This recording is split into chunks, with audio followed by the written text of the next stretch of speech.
अवामी action committee की अपनी जानिब से भी जो है वो ट्वीट किया गया कि जनाब फिल वक्त मुकम्मल तौर पर जो है वहाँ पे अमन मौजूद है।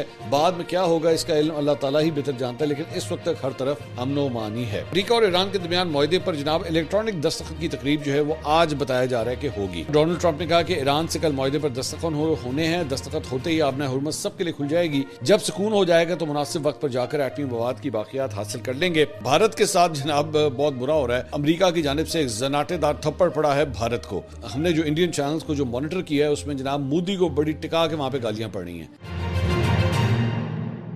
अस्सलाम वालेकुम नाज़रीन, मैं हूं मंसूर अली खान। अपने डिजिटल चैनल के ऊपर आपको खुश आमदीद कहेंगे। पिछले 12 घंटे की आमदीद खबरों के साथ एक दफा फिर आपके सामने हाजिर। आपसे दरख्वास्त, चैनल को सब्सक्राइब करना मत भूलिए, बेल आइकन प्रेस कीजिए। अगर आपको हमारी वीडियो पसंद आए उसे लाइक और शेयर जरूर कीजिएगा।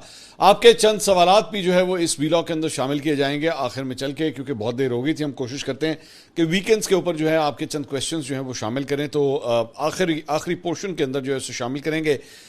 मैं अमेरिका और ईरान के हवाले से क्या तीन अपडेट्स हैं। आज एक बड़ा दिन साबित हो सकता है, इसके बारे में भी बात करेंगे। और भी कुछ बड़ी अहम खबरें हैं। भारत के साथ जनाब बहुत बुरा हो रहा है और अमेरिका की जानिब से एक जनाटेदार थप्पड़ पड़ा है भारत को। ये भी आपको बताएंगे, लेकिन सबसे पहले ज़रा मैं अपडेट आपको आज़ाद कश्मीर के हवाले से देना चाहूँगा, चूँकि जाहिर बात है लोगों का फोकस जो है वो वहाँ पे भी है कि वहाँ पे तीन अपडेट्स जो हैं वो क्या है। मेरी अब से कुछ देर पहले एक बड़े ही इंपॉर्टेंट ज़राए से जो है वो गुफ्तगू हुई है और उन्होंने मुझे क्या बताया है, ताज़ा मामला जो है वो कहाँ तक पहुँचे हुए हैं, वो मैं तफसीलात जो है वो आपके साथ शेयर करूँगा। अच्छा जी, सिचुएशन ये है कि मुख्तलिफ शहर जो हैं उनकी मुख्तलिफ सिचुएशंस हैं बंदिश की और खुले होने की। सबसे पहले मुजफ्फराबाद के हवाले से आपको बता दें, तकरीबन आप समझ लीजिए कि तकरीबन 60% जो है 60 to 70% जो है वो मार्केट्स वहाँ पे बंद हैं। लेकिन रावला कोट जो है वो मुकम्मल तौर पे बंद बताया जाता है। उसकी सिचुएशन कुछ ये है। इसके अलावा जो चंद शहर ऐसे हैं वो मुकम्मल खुले हुए हैं। एक बात ये, मुजफ्फराबाद के हवाले से जो मुझे अपडेट आई है वो ये है कि वहाँ पे ताजरान की एक कमेटी जो है उनकी वहाँ की इंतज़ामिया से जो है वो मुलाकात हुई है और उन्होंने कहा कि जी अगर आप हमें प्रोटेक्शन देते हैं तो फिर हम जो है वो दुकानें खोलने के लिए तैयार हैं। इसकी 2-3 रीजंस हैं क्यों अब ये सब कुछ हो रहा है। एक तो आहिस्ता आहिस्ता जो है वो चीज़ों की शॉर्टेजेस अब आज़ाद कश्मीर के अंदर जो है वो महसूस की जा रही हैं। मिसाल के तौर पे बहुत से लोग जो हैं जो आम तौर पे यहाँ पे जो सामान जाता था, 2 मुख्तलिफ रूट से जाता था, एक तो पिंडी से और दूसरा मानसेरा वाली साइड से जो है जो दूसरा रूट है वहाँ से मुजफ्फराबाद जाता था। लेकिन वहाँ पे चूँकि अब 6ठे दिन के अंदर जो है ये एहतजाज दाखिल हो गया, तो इसकी वजह से जो सप्लाई चेन्स हैं मुख्तलिफ चीज़ों की, ख़ास तौर पे खाने पीने की अशिया की, वो बड़ी बुरी तरह डिस्टर्ब हुई हैं और उसको अब दुकानदार भी ख़त्म करना चाहते हैं और जो ख़रीदार हैं जो एक्चुअली ये चीज़ें ख़रीदना चाहते हैं खाने पीने की अशिया, ज़ाहिर बात है खाना पीना तो है ना वहाँ पे लोगों ने, तो वो भी अब चाहते हैं कि ये सप्लाई जो है दोबारा बहाल होनी चाहिए। लेकिन मसला ये है कि सप्लाई करने वाले जो लोग हैं वो इस वजह से सप्लाई करने से कतराते हैं कि भाई ये ना हो कि वहाँ पे कोई दंगा फसाद हो जाए और उनकी गाड़ियों को नज़र आतिश कर दिया जाए या तोड़ फोड़ की जाए या उनकी जान को ख़तरा है, तो इस वजह से वो सप्लाई अब तक नहीं कर रहे थे। लेकिन अब इंतज़ामिया जो है वो इस चीज़ को इंश्योर करना चाह रही है कि जनाब इनको सेफ्टी जो है प्रोवाइड की जाए और वो सप्लाई चेन और दुकानें जो हैं वो दोबारा खुलना वहाँ पे शुरू हों। एक बात। दूसरी बात ये कि मेरी इतलात के मुताबिक जो रावला कोट के बाहर जो है वो रावला कोट में पुरम दिन गुजरा है, कोई किसी किस्म के क्लैशेस वहाँ पर नहीं हुए हैं, लेकिन नंबर्स जो हैं वो अब ऊपर नीचे होते हैं। मिसाल के तौर पे दिन के वक्त जो है वो जहाँ पे धरना दिया गया हुआ था वहाँ पे एक मौके पे 3000 लोग हुए, फिर एक मौके पे 5000 लोग हुए। जब वहाँ पे उमर नज़ीर कश्मीरी जब वहाँ पे खिताब वगैरह कर रहे थे तो ज़ाहिर बात है ये तादाद जो है वो बढ़ जाती थी, लेकिन उसके बाद जब वो हटते थे तो उसके बाद तादाद जो है वो आहिस्ता आहिस्ता कम होना शुरू हो जाती थी। दूसरी बात ये कि अभी 24 घंटे पहले जो है वहाँ पे कानून नाफिज करने वाले इदारों की जानिब से एक बहुत बड़ा फ्लैग मार्च भी जो है वो किया गया था। जब वो फ्लैग मार्च किया गया था तो हालात काफ़ी टेंस हो गए थे, जिसकी वजह से लोगों ने वहाँ पे खुद अपनी मर्जी से भी जो है वो इनखला किया, लेकिन उसके बाद जो है वो आहिस्ता आहिस्ता फिर वापस भी वहाँ पर आके बैठे हैं। मेरी इतलात के मुताबिक मुख्तलिफ ज़रियों के ज़रिए, मैं ये नहीं कह रहा कि डायरेक्ट कोई मुज़ाकरात हो रहे हैं, लेकिन मुख्तलिफ ज़रिए जो हैं उनके थ्रू दोनों साइड्स के कानून नाफिज करने वाले इदारे हो गए और दूसरी साइड के ऊपर ये जो कलअदम तहरीक है अवामी एक्शन कमेटी, इनके दरमियान बैकडोर आपस में कुछ ना कुछ मामला जो है वो तय हुए, मतलब तय करने की कोशिश जो है वो की जा रही है। मामला एक डिमांड जो है वो ये भी की जा रही है कि जनाब ये जो पाबंदी लगाई गई है इस कमेटी के ऊपर, इसको फिलफौर जो है वो ख़त्म किया जाए।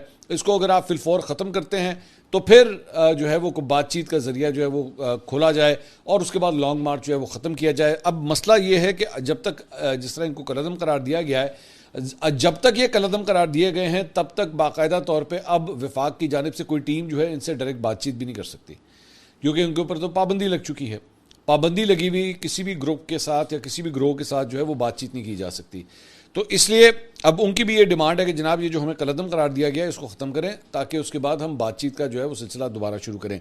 लेकिन प्रॉब्लम ये है कि जिस किस्म का एविडेंस इनके खिलाफ कलअदम करार देने से पहले दिखाया गया था कि जनाब मिसाल के तौर पे इसमें असलहा बरदार लोग जो हैं वो इस क्राउड के अंदर वहाँ पे मौजूद हैं और उनकी जानिब से अगर कोई फायरिंग होती है, अब तक की इतलात के मुताबिक जो है वो 10 अफराद जो हैं वो अब तक जाबहक हो चुके हैं मुख्तलिफ हादसात के अंदर, मुख्तलिफ क्लैशेस के अंदर, जिसमें से 2 राहगीर बताए जाते हैं और उसमें से एक खातून भी थी। तो ये जो लॉस ऑफ लाइफ है या जानों का ज़िया है, ये बड़ी इंपॉर्टेंट बात है कि अवामी एक्शन कमेटी से ये मुतालबा किया जा रहा है कि जी इनसे जब तक अपने आप को आप अलग नहीं करेंगे, ये जो असलहा वगैरह अंदर दाखिल हुआ है क्राउड के अंदर, ये सबसे पहले जो है यहाँ से निकलना बहुत ज़रूरी है। उसके बाद ही मामला जो है वो किसी तरफ आगे जाएंगे। अब जाहिर बात है क्योंकि इतने दिन हो चुके हैं, एक बात जो मुझे कम से कम मुख्तलिफ ज़रिए से पता लगी है, ये डिसाइड कर दिया गया है कि जनाब इन लोगों को रावला कोर्ट से जो है किसी भी सूरत जो है मुजफ्फराबाद नहीं आने दिया जाएगा, किसी सूरत नहीं आने दिया जाएगा। ऐसा नहीं किया जा सकता कि जनाब दारुल हुकूमत को जो है वो इस तरह बंद कर दिया जाए या वहाँ पे आके जो है वो बैठक लगा दी जाए, वो इंतज़ामिया जो है किसी सूरत नहीं होने देगी। तो ये सिचुएशन जो है वो इस वक्त यहाँ पे मौजूद है। दूसरी जानिब अवामी एक्शन कमेटी की अपनी जानिब से भी जो है वो ट्वीट किया गया कि जनाब फिलवक्त मुकम्मल तौर पर जो है वहाँ पर अमन मौजूद है। उन्होंने कहा जी फ़ोन नंबर लगते हैं, ताम सर्विस की सुस्त रफ्तारी के बायस कॉल्स में बाज़ औक़ात मसला पेश आता है। मौसम की खराबी के सबब बिजली कुछ देर के लिए बंद रही थी जो अब बहाल हो चुकी है। बराह करम अफवाहों और गैर मुसद्दक़ा इतलात पर कान न धरें, बाद में क्या होगा इसका इल्म अल्लाह ताला ही बेहतर जानता है, लेकिन इस वक्त तक हर तरफ अमन व अमान ही है। तो ये जो अमन व अमान है ये मेरा ख्याल में तो एक ब्लेसिंग है। ज़ाहिर बात है मैं तो खुद चाहता हूँ कि ये अमन जो है वो हमेशा वहाँ पे कायम रहे। सो फार जो है वो ये अपडेट थी, मैंने सोचा ये जो है वो आपके साथ शेयर कर दी जाए। इसके अलावा वज़ीर आज़म आज़ाद कश्मीर फैसल मुमताज़ राठौर ने कहा है कि रियासत अपनी रेट को कायम करेगी। कलअदम एक्शन कमेटी अपनी कॉल ऑफ करे हर तरह से, फिर उसके बाद जो है वो बातचीत की जाएगी। वही जो मैं बता रहा था कि जनाब कलअदम जो है उसे जो पाबंदी लगी है उसे वो भी डिमांड कर रहे हैं कि जी उसे ख़त्म किया जाए। उन्होंने कहा कि जी मैं ये कतन ये नहीं कहूँगा कि आज़ाद कश्मीर की इस वक्त सूरत हाल अच्छी है, रियासत इस वक्त एक इम्तिहान में है।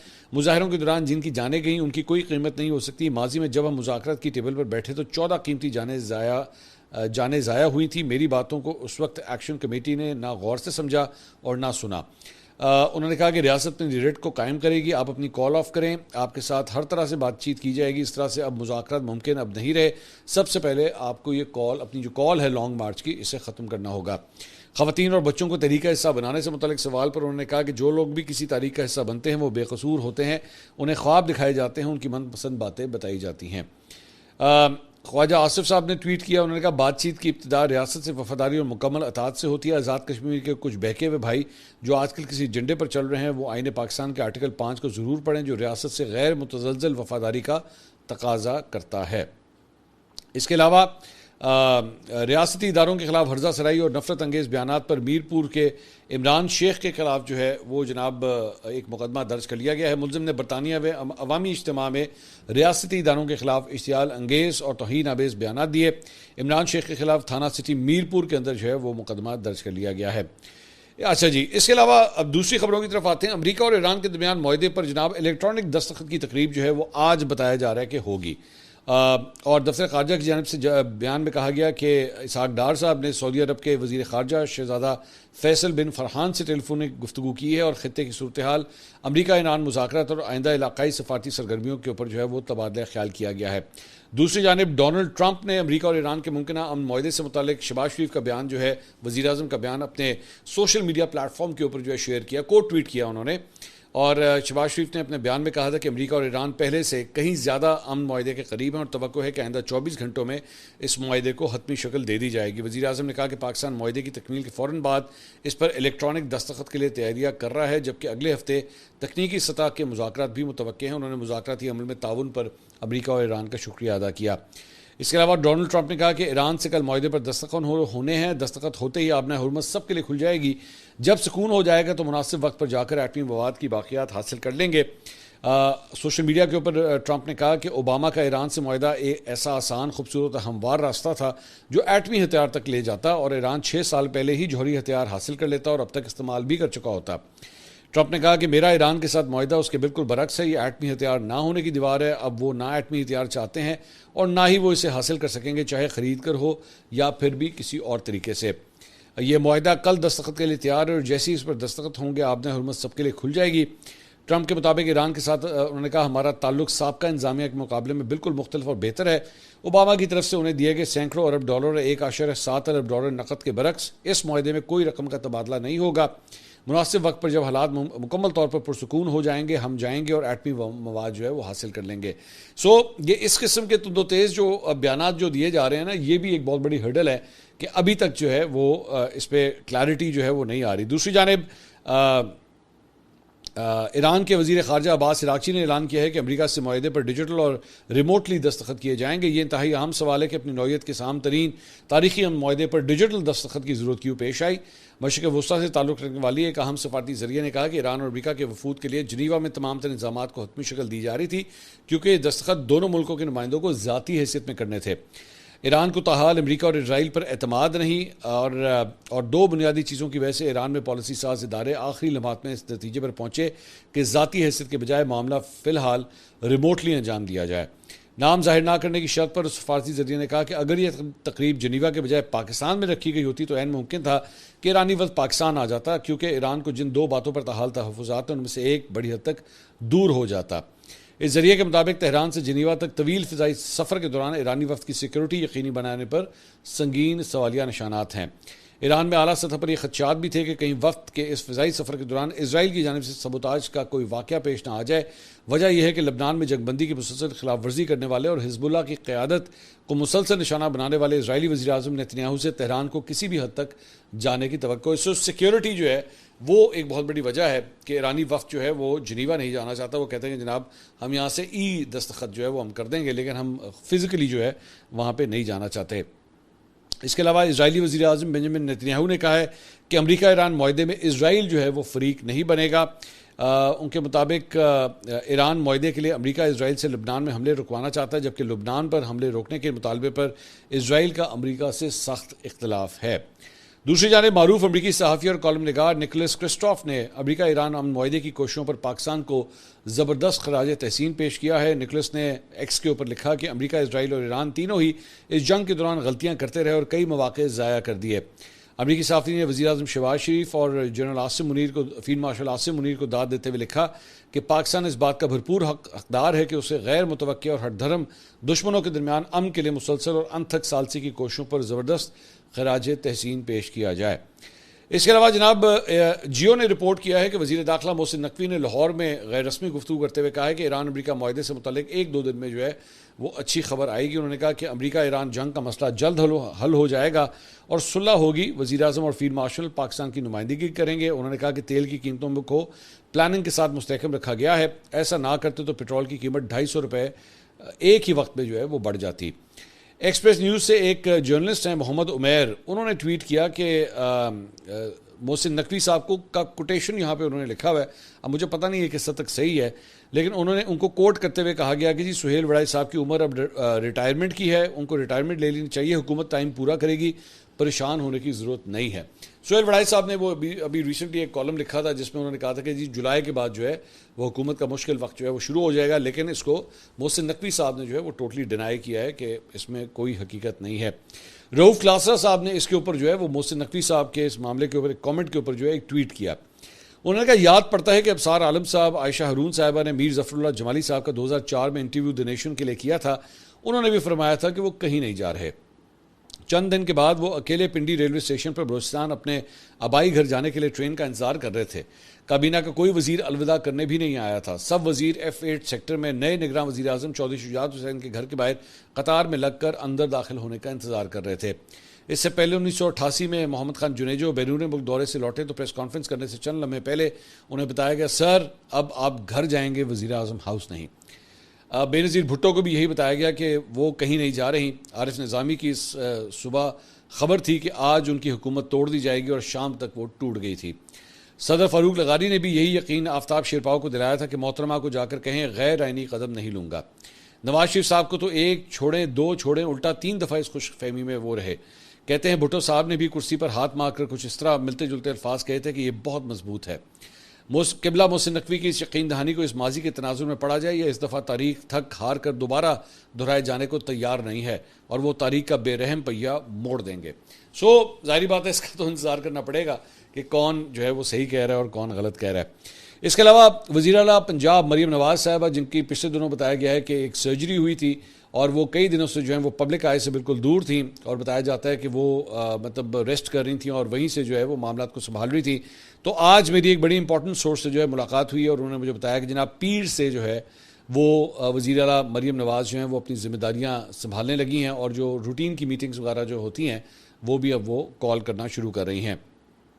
इसके अलावा एक और ख़बर जो है अब ज़रा भारत के हवाले से जो है वो शुरू करते हैं और भारत को जनाब बड़ी सख्त शर्मिंदगी का सामना करना पड़ा है और इस वक्त हमने जो इंडियन चैनल्स को जो मॉनिटर किया है उसमें जनाब मोदी को बड़ी टिका के वहाँ पे गालियाँ पड़ रही हैं। अब वजह क्या है? वजह यह है कि जनाब मुख्तलिफ जो आबना हुर्मुज़ से गुजरने वाले जहाज़ थे उनके ऊपर अमेरिका ने अटैक्स किए। 3 मुख्तलिफ जहाज़ हैं उनमें से और उन जहाज़ों के ऊपर जो है वो बेसिकली इंडियन सेलर्स जो हैं वो वहाँ पर सवार थे और उनको जो है वो हिट किया गया।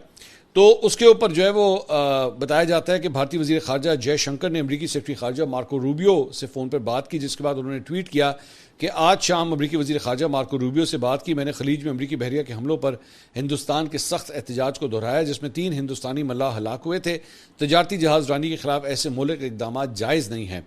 जिसके बाद अमरीकी हुकाम ने अपने ऑफिशियल बयान में, अब गौर से सुनिएगा, इसके बाद अमरीकी हुकाम ने अपने ऑफिशियल बयान में अमरीकी बहरिया के इन हमलों पर माजरत करने से इनकार कर दिया जिनमें 3 हिंदुस्तानी मल्लाह मारे गए थे।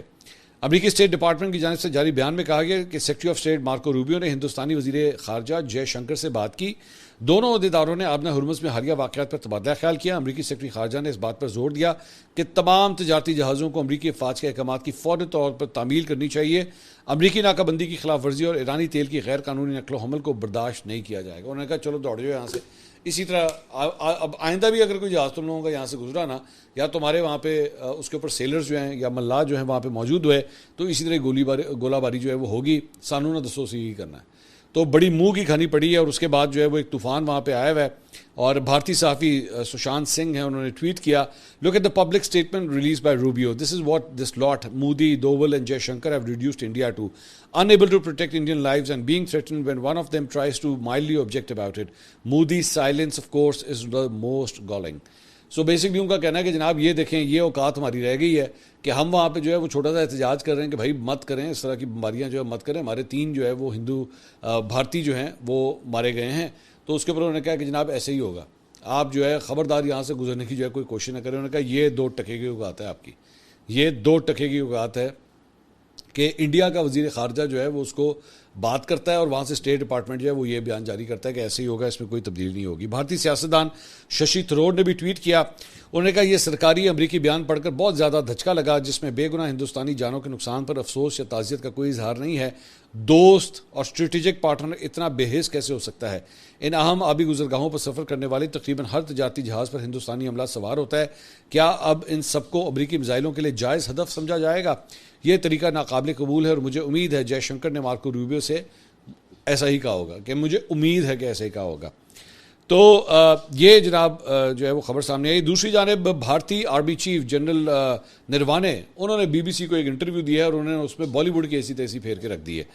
बेसिकली उनसे सवाल हुआ कि ये बताइए जनरल साहब, आपकी फेवरेट जो है वो वॉर मूवी कौन सी है? उन्होंने कहा जी द लॉन्गेस्ट डे, ये मुझे काफ़ी पसंद है क्योंकि ये हकीकत को जो है वो पोर्ट्रे करती है, हकीकत के काफ़ी ज़्यादा करीब है।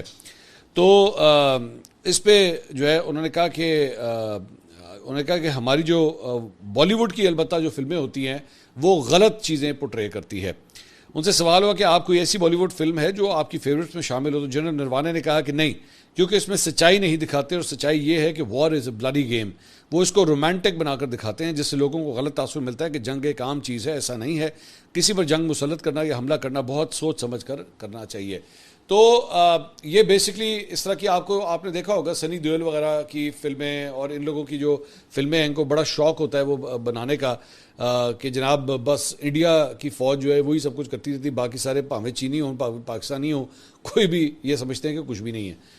तो इनको जो है वो बेसिकली रियलिटी चेक इनके अपने इंडियन आर्मी चीफ ने दे दिया कि बंदे दे बच्चे बढ़ो ये वॉर है, ये इस तरह नहीं होता है कि बॉलीवुड की फिल्म नहीं है कि जिस तरह तुमने समझा जनाब हीरो की जो है वो इस तरह एंट्री हो रही है। अब कुछ क्वेश्चंस जो हैं वो आपके ऐड कर लेते हैं। साबिर सुल्तान साहब ने सवाल किया, मंसूर भाई आपने खेलों के बजट पर तबसरा करते हुए कहा कि इस बजट में तो कोई गोल्ड मेडल नहीं जीता जा सकता, मेहरबानी फरमाकर महाना हो जो 40,700 रुपये वाली खबर पर भी तज्जिया करें, क्या इतने रुपए में घर चलता है? नहीं, बिल्कुल नहीं चलता भाई, बिल्कुल भी नहीं चलता। लेकिन हकीकत यह है कि क्या आपकी जो मौजूदा हुकूमत है, क्या इसका गरीब इंसान के साथ कोई कनेक्शन है? 40,700 तो आप छोड़ दीजिए ना, क्या इस मुल्क में 40,700 की तनख्वाह को इंश्योर भी किया जाता है? सबसे पहले तो सवाल ये है ना। अब बाकी तो पैसों तो आप छोड़ ही दीजिए। क्या आप मुझे कह सकते हैं कि पाकिस्तान के अंदर जो है वो कोई भी शख्स जो है वो मिनिमम 40,700 रुपये पे काम करता है? नहीं करता। यही हकीकत है कि नहीं करता। तो 40,700 के ऊपर क्या गुजर बसर हो रही है? मैं तो कहता हूं कि बेहतर तो ये हो कि इन लोगों के जितने भी आपके पार्लियामेंट के अंदर एमएलएज एमपीज हैं ना, सबको कहें कि अपने पूरे स्टेन्योर में, ज़्यादा मुश्किल काम नहीं है, पूरे स्टेन्योर में 40,700 रुपये इनके हाथ में पकड़ाएं और इनसे कहें घर चलाएं। अब इसके ऊपर ये जो टाइम है ना, टाइम है 365 है ना, चले 365 दिन होते हैं ना, और कुछ नहीं तो आप तमाम एमएनएस को कहें कि एक एक दिन ना एक एक एमएनए वो 40,700 रुपये में अपना जो है ना महीना गुजार के दिखाए। बहुत मुश्किल काम है, हो ही नहीं सकता, मुश्किल का काम है, हो ही नहीं सकता। इसके अलावा रियाज खालिद साहब ने सवाल किया, मंसूर भाई ये कोई जत्था नहीं बल्कि तमाम कश्मीरी कौम इकट्ठी है, जिन 12 नशस्तों का मामला है अगर उन्हें रखना इतना ज़रूरी है तो फिर मुतनासिब नुमाइंदगी के तहत कम करके 4 या 6 रख दी जाएँ। मेरा सवाल है कि क्या कश्मीर से ज़्यादा अहम ये 12 नशस्तें हैं? रियाज साहब, मैं अब आपको ये खबर दे देता हूँ कि अवामी एक्शन कमेटी को ऑफ़र दी गई है, ये मैं आपको खबर दे रहा हूँ कि 12 को कम करके इसको 6 करने की ऑफर अवामी एक्शन कमेटी को दी गई थी। उन्होंने मानने से इनकार कर दिया, उन्होंने कहा हम ये भी नहीं मानेंगे। अब क्या करें बताइए? जो हल आप खुद रियाज साहब आप बता रहे हैं ना, ये ऑफर उनको दी गई थी, उन्होंने नहीं एक्सेप्ट की। अब बताइए इसका सोल्यूशन क्या है? फिर राना मसरूर साहब ने सवाल किया, आज़ाद कश्मीर की हुकूमत का अवामी जॉइंट एक्शन कमेटी के मेंबरान के बारे में मौक़िफ़ अपनी जगह, लेकिन सवाल है कि आज़ाद कश्मीर की पूरी कौम क्यों जॉइंट अवामी एक्शन कमेटी के साथ खड़ी है? इसलिए क्योंकि उनके दीगर मुतालबात काफ़ी जायज़ हैं। मतलब आप जो उनके अवाम से मुतल्लिक जो मुतालबात हैं, मैं खुद आपसे कह रहा हूँ बहुत जायज़ हैं, लेकिन उन जायज़ मुतालबात को पूरा करने का तरीक़ाकार गलत है। मेरा एतराज़ उसके ऊपर है। उनमें से कुछ मुतालबात जो हैं वो ऐसे हैं जिनको कई साल लगेंगे पूरा होने में, वो यूं करके 12 घंटे में नहीं कंप्लीट हो सकते। और उन बाकी मुतालबात के अंदर जो है वो कुछ आप इस तरह की बातें अगर करना शुरू कर दें जिससे आपको ये लगे कि जनाब आप तो एक्चुअली पाकिस्तान से अपने आप को जो है वो दूर करना चाहते हैं, या पाकिस्तान की जो आपके साथ एक ब्रदरहुड है आप उसको जो है वो डाउट कर रहे हैं, तो फिर आपके बाकी मुतालबात से नज़रें हट जाती हैं और उस एक मुतालबे की तरफ सारी नज़र चली जाती है। मसला इस बात का है। इसके अलावा जुनैर अनवर का सवाल है, जी मंसूर भाई हर तरफ से मुआहदे की बातें हो रही हैं, तो क्या वाकई अब ईरान अमेरिका जंग ख़त्म होने जा रही है? और दूसरा सवाल ये कि मुआहदा होने के बाद पाकिस्तान में पेट्रोल कितने का मिलेगा? बहुत अच्छा सवाल है। पहली बात तो जी बिल्कुल लग रहा है कि जंग तो वैसे जो है वो तकरीबन ख़त्म हो रही है, लेकिन सेंसिटिव होगा ये मामला, जहन में रखिएगा, क्योंकि इजराइल जो है वो कोई भी शरारत किसी वक्त भी कर सकता है, ये जहन में रखिएगा। तो लेकिन लग यही रहा है कि अगले 24 घंटे में जो है कोई बड़ी डेवलपमेंट होने जा रही है, फिलहाल तो यही लग रहा है। आपने सवाल किया मुआहदा होने के बाद पाकिस्तान में पेट्रोल कितने का मिलेगा? सानू एड्डी जल्दी नहीं फ़र्क पैना है, तानू मैं क्लियर कर दें। आप ये मत समझिएगा पेट्रोल जो है वो 100 रुपये सस्ता हो जाएगा सिर्फ इसलिए क्योंकि अगले 24 घंटे में अगर कोई मुआहदा साइन हो गया। तो ये पेट्रोल की कीमतें कम होते होते ना कई हफ्ते लग जाने हैं, बल्कि महीने लग जाने हैं। ये मैं आपको पहले से अभी से बता दूँ, जब तक पूरी तरह सप्लाई चेन जो है वो रीएक्टिवेट नहीं होगी ऑयल की, ये तब तक पेट्रोल की कीमत वापस मतलब 27 फरवरी से की जो सूरत हाल थी, 28 से पहले, 28 को जंग शुरू हुई थी, 28 फरवरी को, उससे पहले की सूरत हाल में आने में कई हफ्ते लग जाने इस बारे में। ये मैं आपको भी से प्रोटेक्ट करके बता दूँ। अगली वीडियो में आपसे दोबारा मुलाकात होगी। अल्लाह हाफ़िज़।